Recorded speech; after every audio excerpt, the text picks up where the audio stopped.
Hello there everyone, so it's time to talk about the news, and in today's news we've got a few different things. So first of all, there was a new PTR build. It's got some nifty things in it, nothing groundbreaking but some nice rewards. Then of course Rock Foundry has opened. I've got some stuff to say about that and a few little just factoids to throw in your face. And then finally, Love is in the Air, and well, it's the Love is in the Air festival thingy in-game. So I suppose we'll get to talk a little bit about that. Now, first of all, there has been a new update to the PTR for patch 6.1, and it's, well, confirmed a few different things. So first of all, remember that store mount that was teased a while ago, like the really cool Void Cat thingy? Well, as it turns out, that is a Blizzard store mount, which honestly is pretty much what we all expected. Now, I did go off on a little bit of a rant about the store mounts in the last news video, so I'm not going to do that here. It's such a nice mount, though. I don't know. Will I buy it? Will I not? It's hard to argue when they make something that's just so damn cute. Well, let's talk a little bit more about mounts, actually, because another mount has been found, and this is the Cindermane Charger. Now, I actually first remember hearing about this back during the Warlords of Draenor beta, because it was actually there in the game files. It looks like it's only making it into the game now, though, in patch 6.1. Unfortunately, if you were thinking of picking it up normally via gameplay, you're not going to be able to do that. It's a recruit-a-friend mount. If you're not aware, the way the recruit-a-friend system works now is that when you recruit someone and I think they pay 2 months, that's what you need for a mount, you get like a token, and you can spend that token in a store which allows you to select between various different mounts, including all the past mounts, and then also some pets that previously were only available in China. So it's basically just the Hearthsteed, but it's fiery. It's quite a cool mount, honestly. I think it's a nice skin. But yeah, it's an RAF thing, so I don't think we're really all going to be getting one of those. I suppose it's a little bit sad that there's two really awesome mounts that are kind of behind money-related things, but whatever, let's move on and talk about some other things. Next, some data for the Hogs pet has appeared, and a lot of people thought that that basically meant that this Hogger pet was going to be applied into the game as a retroactive reward for the Victory in the Hillsborough Foothills battleground that was a thing during the 10th anniversary event. But that's actually just some old information that was pushed onto the PTR, and Blizzard have said that they do not know how this is going to be obtainable, when it will be obtainable, or really anything like that.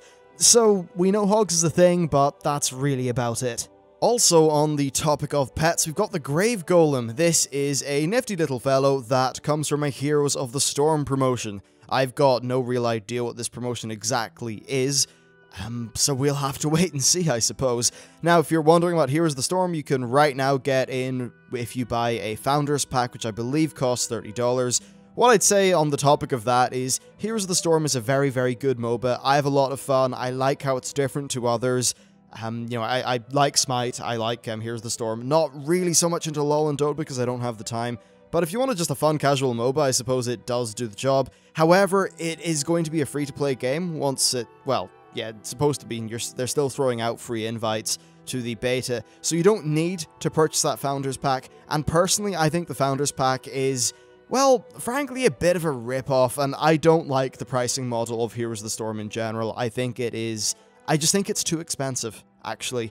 Especially in a time when Blizzard really need to be savvy. They really need to get people in the door because they're competing against very sort of strongly pre-established titles like Smite, LoL, and Dota.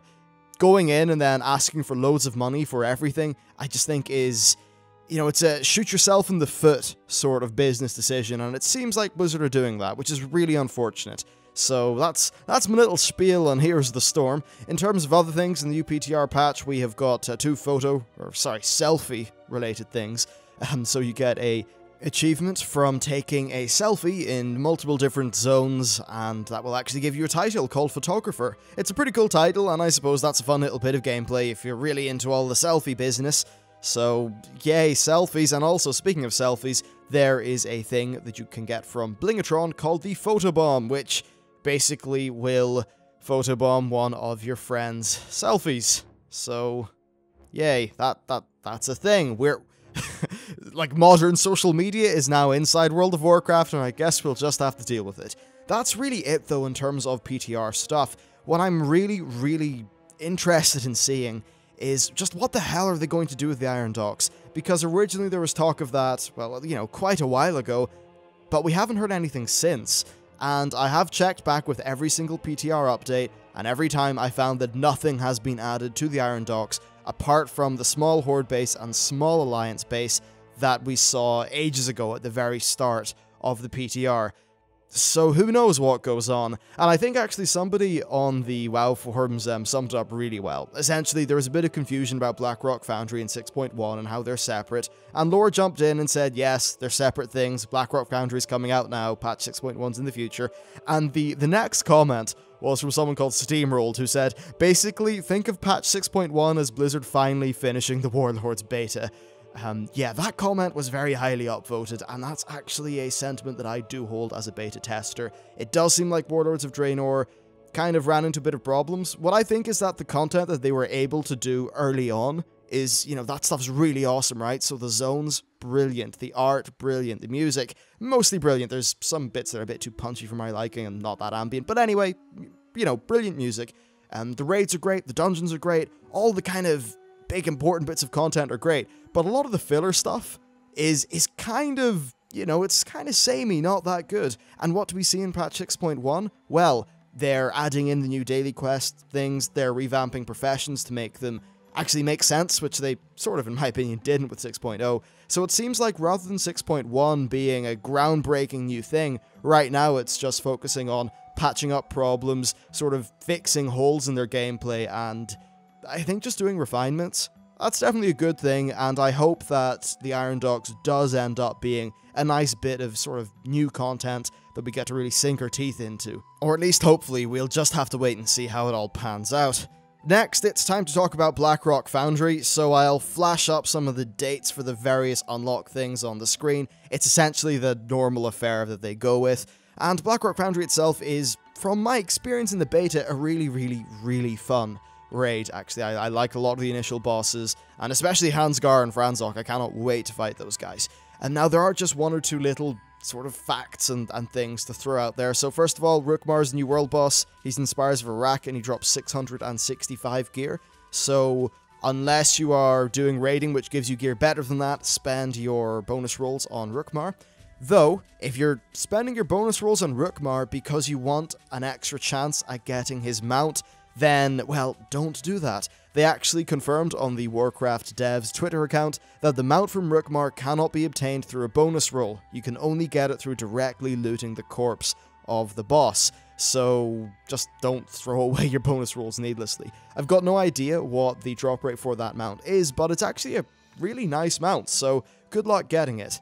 Also, the Black Rock Foundry follower missions in your garrison will begin to appear after patch 6.1 is live, so it's not actually a thing yet, which I guess is a little bit unfortunate. Would have been nice if that came out sort of simultaneously with Black Rock Foundry, but whatever, you'll just have to wait for that. Now, in terms of how things are in Black Rock Foundry, I think that it would probably, at least if you're a raider, serve you well to take a really good look at the stats that are good for your character, the stats in your current bits of gear, and then the stats for all of the different slots that you can equip from Black Rock Foundry. It's really worth getting a bit of a plan, because with the way that stats and all that stuff are working, you definitely do want to just make sure that you're not wasting bonus rolls and spending all that stuff inefficiently.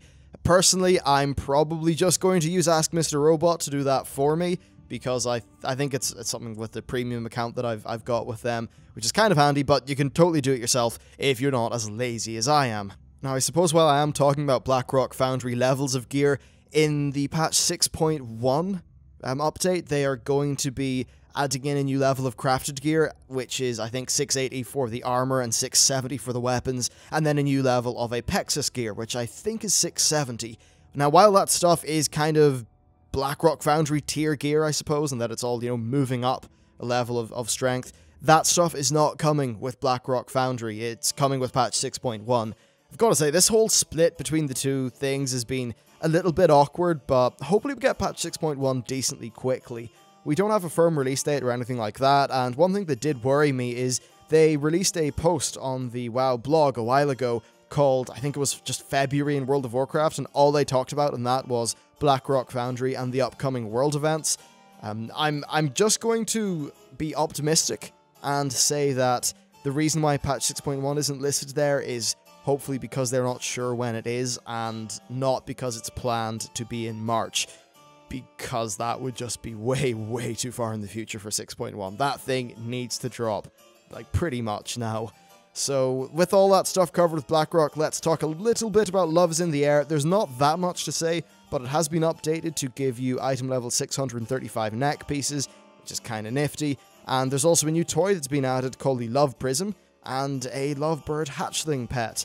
So there's that stuff to sink your teeth into. They have, on the PTR actually, added in 2 other items, basically a level 90 and level 100 heirloom upgrade. They are quite expensive in terms of their cost. I think they're like, it's between like 270 for the first one and like 450 for the level 100 upgrade. That doesn't really matter though, because you won't be able to purchase them in 2015, because that stuff's only on the PTR, so you might need to wait until 2016, which is a little bit of a pity. Though I suppose if patch 6.1 was to drop between now and the 16th, when the Love is in the Air festival is still taking place, then you might be able to buy that stuff, but I wouldn't really count on it.